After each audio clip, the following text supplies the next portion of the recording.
फक्कड़ news. नमस्कार, प्रणाम। मैं हूँ राजा राम त्यागी और आप देख रहे हैं फक्कड़ न्यूज। आजकल इस समय कश्मीर के मुद्दे को लेकर के जो धारा 370 है उसको लेकर के काफ़ी चर्चा का विषय बना हुआ है। कश्मीर विधानसभा में एक पक्ष दूसरे पक्ष का जम कर के खिल्ली भी उड़ा रहे हैं और एक दूसरे के कुर्ते फाड़ रहे हैं, मारपीट हो रही है, कुर्सियां तोड़ी जा रही हैं, सुरक्षा कर्मियों को बीच में आना पड़ रहा है। अबे धारा 370 क्या है, इन सब के बारे में हम चर्चा करेंगे। आपको दिखाएंगे वो सारी वीडियोस जो वहाँ पे हुई है, जो घटना हो रही है। और इसके लिए हमारे साथ में इस समय हैं विश्व हिंदू परिषद विधि प्रकोष्ठ के सुल्तानपुर जिलाध्यक्ष और क्षत्रिय कल्याण परिषद उत्तर प्रदेश के प्रदेश अध्यक्ष और जिला सत्र न्यायालय के वरिष्ठ अधिवक्ता फौजदारी अरविंद कुमार सिंह राजा साहब। सर, आपने जो अभी ये कश्मीर में विधानसभा में जो हंगामे हुए धारा 370 को लेकर के, वो सब आपने देखा है, उसमें बहुत कुछ आपको बताने की आवश्यकता नहीं है। तो ये धारा 370 है क्या, हमारे दर्शकों को पहले बताएं। देखिए, धारा 370 हमारे भारतीय संविधान में एक टेम्परेरी प्रोविज़न लाया गया जम्मू एंड कश्मीर के स्टेट के संदर्भ में। और वो चूँकि उस 370 को आपको अगर पढ़ें आप तो उसकी स्टार्टिंग ही यहीं से होती है कि temporary provisions with respect to Jammu and Kashmir. जी। तो जो भारत का एक संविधान है, एक भारत के संविधान का कानून है, लेकिन 370 टेम्परेरी रूप से प्रोविजन एक बनाया गया था तत्कालीन for the state of Jammu and Kashmir. तो ये फायदे के लिए रहा है, जनता के हित के लिए रहा है कि नुकसान के लिए रहा है? देखिए, मेरा व्यक्तिगत रूप से ये मानना है कि there should be one country one rule. तो मैं तो यही कहूँगा कि मेरा व्यक्तिगत ये मानना है कि ये केवल एक तुष्टीकरण की राजनीति के तहत इस टेम्परेरी प्रोविज़न को लाया गया था, लेकिन कहीं ना कहीं उनके इनर कॉन्शियस में ये था कि ये गलत है, इसलिए इसको एक टेम्परेरी प्रोविजंस के रूप में for state of Jammu and Kashmir लाया गया था, परमानेंट नहीं। सीएम उमर अब्दुल्ला ने वहाँ पे धारा 370 को लेकर के विवादित बयान दिया और उसके तहत उन्होंने कहा कि अगर ये 5 अगस्त 2019 को ये पारित हो जाता तो नतीजे कुछ और निकलते। वो क्या नतीजे हैं उसके बारे में कुछ बताएंगे? देखिए, आपकी बात का ये सबसे पहले तो मैं ये कहूँगा कि जो हमारे अभी मौजूदा जो स्टेट गवर्नमेंट है जम्मू एंड कश्मीर की, वो सपोर्टेड बाय कांग्रेस पार्टी है। तो और निश्चित रूप से आज 6 नवंबर से और आज 7 नवंबर को जो कुछ भी जम्मू एंड कश्मीर के पार्लियामेंट में स्टेट गवर्नमेंट में हुआ वो दुर्भाग्यपूर्ण है। और कम से कम एक चीज़ साफ हो गई कि कांग्रेस पार्टी द्वारा सपोर्टेड वो सरकार है और कांग्रेस पार्टी द्वारा सपोर्टेड सरकार ये मांग कर रही है 6 नवंबर से कि 370 को रेस्टोर किया जाए। तो एक चीज़ तो साफ है कि कांग्रेस पार्टी का स्टैंड अब साफ है कि वो धारा 370 चाहती है जम्मू एंड कश्मीर में। तो मैं पूरे with full respect to Congress party मैं ये कहना चाहूँगा कि क्या आप जम्मू एंड कश्मीर को भारत का अंग नहीं मानते? क्या आज़ादी के 75 साल के बाद हम जम्मू एंड कश्मीर को अपने से अलग रखना चाहते हैं? मैं आपका और इसके लिए कहीं ना कहीं मैं जो है वो स्पीकर ऑफ द हाउस को भी जिम्मेदार मानता हूं, क्योंकि किसी भी बिल को अगर पार्लियामेंट में पास किया जाता है तो जो मेंबर ऑफ पार्लियामेंट होते हैं उनको प्रायर नोटिस दी जाती है। 6 नवंबर को ये जो बिल जो है जम्मू एंड कश्मीर गवर्नमेंट जो कि सपोर्टेड बाय कांग्रेस पार्टी है उसके द्वारा लाया गया, उसमें स्पीकर ऑफ द हाउस ने मेंबर ऑफ द पार्लियामेंट्स को इसकी प्रायर कोई नोटिस नहीं दिया। तो जो आप जिस जद्दोजहद की आप बात कर रहे हैं उसके लिए निश्चित रूप से स्पीकर ऑफ द हाउस जिम्मेदार। कांग्रेसी विधायक इरफान ने इस सब का जो भी वहाँ पे दंगे हुए हैं उस सब का दोषी बीजेपी को करार दिया है। कितना सहमत हैं आप? देखिए, ये बिल्कुल निराधार है, गलत है। मैं देखिए, हमारा भारत का संविधान जो है वो सुप्रीम है और भारत, इसीलिए मैं आपका जवाब देने के लिए भारत के संविधान के कुछ सेक्शंस को रिफ़र करना चाहूँगा कि हमारे संविधान का जो प्रीएम्बल, जिसको आप शुरुआत, जिसको आप किसी शरीर की आत्मा कहते हैं, तो वर्डिंग क्या है कि we the people of India. उसमें कहीं बाइफर्केशन नहीं है कि जम्मू एंड कश्मीर का पीपुल अलग होगा, गुजरात का पीपुल अलग होगा, उत्तर प्रदेश का पीपुल अलग, we the people of India. दूसरा, मैं भारतीय संविधान का जो सेक्शन कोट करना चाहूँगा कि आर्टिकल 14 जो इक्वलिटी बिफोर लॉ की बात करता है कि पूरे देश के लिए, सभी नागरिकों के लिए इक्वल प्रोटेक्शन ऑफ लॉ होना चाहिए। और तीसरी चीज़ कि जो हम जिन लोगों ने हमारे संविधान को बनाया उनकी मंशा क्या थी, ये आप आर्टिकल 44 से देख सकते हैं। हमारे भारतीय संविधान का जो आर्टिकल 44 है कि uniform civil code for citizens, और उसमें जो कहा गया है कि जो the state shall endeavour to secure all citizens, कि हम यूनिफॉर्म सिविल कोड को जो है लागू करें। तो आखिर आप आज़ादी के 75 वर्ष के बाद कब यूनिफॉर्म सिविल कोड को लागू करेंगे? मैं फिर अपनी बात को दोहराऊंगा कि वन कंट्री वन रूल होना चाहिए। ऐसा नहीं, हमारे मुस्लिम भी मेरे भाई हैं, क्रिश्चियन भी मेरे भाई हैं, हिंदू भी भाई हैं। सवाल ये है कि एक देश में एक कानून होना चाहिए।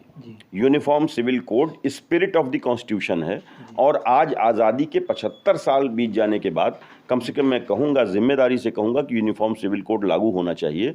और अगर यूनिफॉर्म सिविल कोड लागू होना चाहिए तो उसमें जम्मू एंड कश्मीर अलग नहीं हो सकता, क्योंकि वन नेशन वन लॉ। तो निश्चित रूप से जम्मू एंड कश्मीर भी हमारा अभिन्न अंग है, रहा है और रहेगा।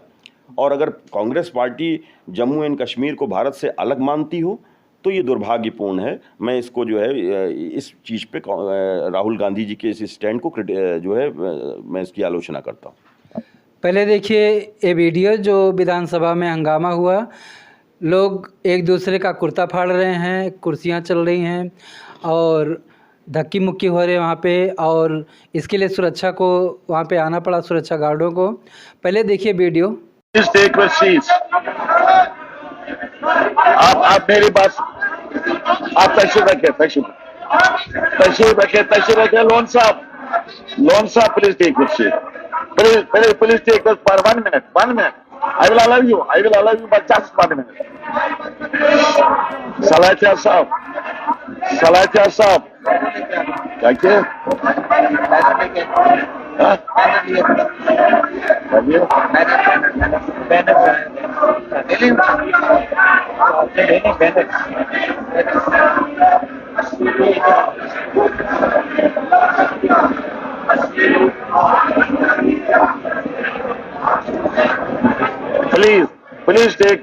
Please take your seats. आप मेरी बात तो सुनो ना।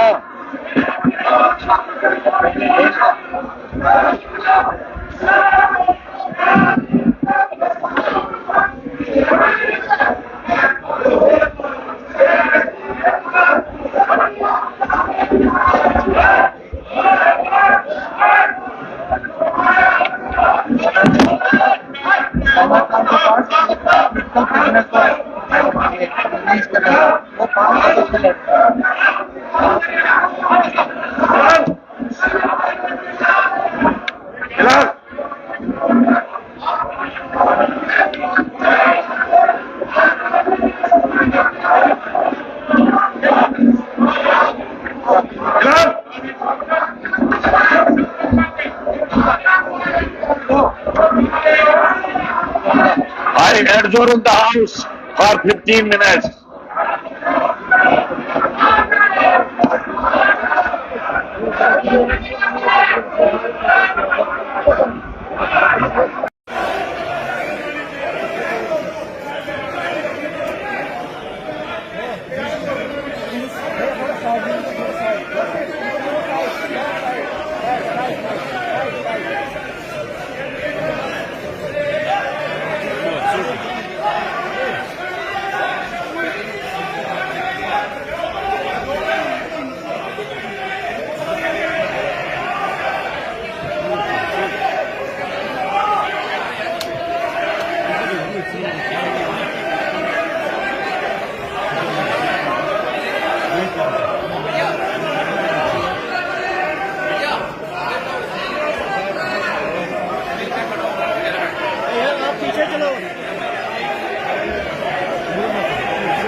तो सर ये जो वीडियो में आपने देखा विधायकों के बीच में मारपीट हो रही, धक्का मुक्की हो रही, वो भी सदन में, जो चुन करके जाते हैं सदन में मारपीट कर रहे हैं, ये सब कहाँ तक उचित है? देखिए, ये बहुत ही दुर्भाग्यपूर्ण है और निश्चित रूप से ये शोभनीय नहीं है डेमोक्रेसी के लिए, लेकिन इसके लिए जिम्मेदार सीधे सीधे स्पीकर ऑफ द हाउस है, क्योंकि स्पीकर ऑफ द हाउस और जो है वो अगर चाहते तो ये बिल जो मौजूदा जम्मू एंड कश्मीर की स्टेट गवर्नमेंट है, जो सपोर्टेड बाय कांग्रेस पार्टी है, उसके द्वारा लाया गया, और स्पीकर ऑफ हाउस को ये चाहिए था कि जो मेंबर ऑफ द पार्लियामेंट्स हैं उसको बिल लाने के पहले उनको प्रायर नोटिस दी जाती। यदि ये स्पीकर ऑफ द हाउस अपनी ड्यूटी को करते तो ये आज की ये स्थिति ना होती।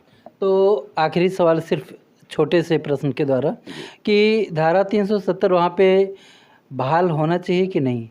कोई प्रश्न ही नहीं उठता है। जम्मू एंड कश्मीर भारत का अभिन्न अंग था, है और रहेगा। वन नेशन वन लॉ होना चाहिए। यूनिफॉर्म सिविल कोड जैसे भारत के हर सिटी पे हर स्टेट पर लागू होता है, वैसे ही जम्मू एंड कश्मीर पर होना चाहिए। और ये आप संविधान निर्माताओं की भावना को, स्पिरिट को देखें कि 370 की शुरुआत ही इसी शब्द से होती है कि temporary provision, temporary provision for state of Jammu and Kashmir. और मैं आर्टिकल 370 का सब क्लॉज 3 कोट करना चाहता हूं, जिसमें ये लिखा है कि notwithstanding anything foregoing provisions of this article the president may by public notification declare that this article shall cease to be operative. तो ये उसी समय मान लिया गया था कि ये परमानेंट प्रोविजन नहीं है। तो आज़ादी के 70 साल के बाद 370 धारा 370 का कोई औचित्य नहीं है, और निश्चित रूप से इसमें मैं कांग्रेस पार्टी के स्टैंड को दुर्भाग्यपूर्ण मानता हूं। तो प्रिय दर्शकों, यद्यपि ये वीडियो तमाम हमारे दर्शकों के पास पहुंचेगी और जो भी अभी बातचीत हुई है बहुत सारे हमारे अधिवक्ताओं के पास भी जाएगी, राजनेताओं के पास भी जाएगी। मैं आप सबसे निवेदन करूंगा कि इन सारे विषय बिंदुओं को आप सुन करके अपनी राय कमेंट बॉक्स में ज़रूर लिखिए, और अगर चैनल पर नए हैं तो फक्कड़ न्यूज़ को सब्सक्राइब कर लीजिए ताकि ऐसी तमाम खबरें आपको मिलती रहे हमेशा, और ज़्यादा से ज़्यादा इस खबर को शेयर कीजिए। बहुत बहुत धन्यवाद।